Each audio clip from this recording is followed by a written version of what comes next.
നമസ്കാരം, കൊട്ടാരക്കര മീഡിയയിലേക്ക് സ്വാഗതം. ഗവർണർ ആരിഫ് മുഹമ്മദ് ഖാനെ പ്രതിപക്ഷവും ഭരണപക്ഷവും ഒതുക്കുമ്പോൾ നോക്കി നിൽക്കാനാകാതെ കേന്ദ്രം ഇടപെടുന്നു. കൊല്ലത്ത് നിലമേലിൽ ഗവർണറുടെ വാഹനം കരിങ്കൊടി കാട്ടി തടഞ്ഞ് 1 മണിക്കൂറോളം സംഘർഷം സൃഷ്ടിച്ച SFI പ്രവർത്തകരെ കൂച്ചുവിലങ്ങിട്ട് നിർത്താൻ ഗവർണർക്ക് CRPFന്റെ സഹായം തേടേണ്ടി വന്നു. മാത്രമല്ല, രാഷ്ട്രീയ വിളയാട്ടം എന്ന ശീർഷകമാണ് ഗവർണർ ആരിഫ് മുഹമ്മദ് ഖാൻ ഇതിനെ വിശേഷിപ്പിച്ചത്. ഇടതും വലതും ഒത്തുകളിച്ച് ഗവർണറെ ഒതുക്കാൻ കഷ്ടപ്പെടുമ്പോൾ രാഷ്ട്രീയ കുരുതി കളമാക്കുന്നത് സംസ്ഥാനത്തിന്റെ വിശ്വസനീയമായ സേവനമാണ്.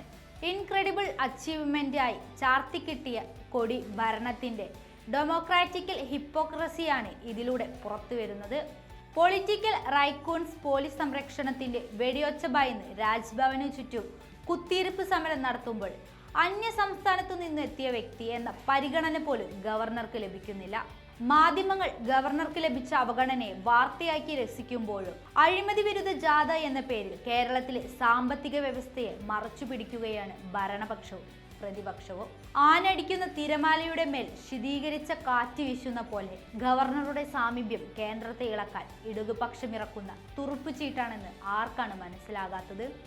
ഇടതിനെയും വലതിനെയും വെട്ടിനിരത്തി രാഷ്ട്രീയ ഐക്യം നേടിയെടുക്കാൻ സാധിക്കുമോ എന്നാണ് BJP ലോക്സഭാ ഇലക്ഷന് മുന്നോടിയായി നോക്കുന്നത്.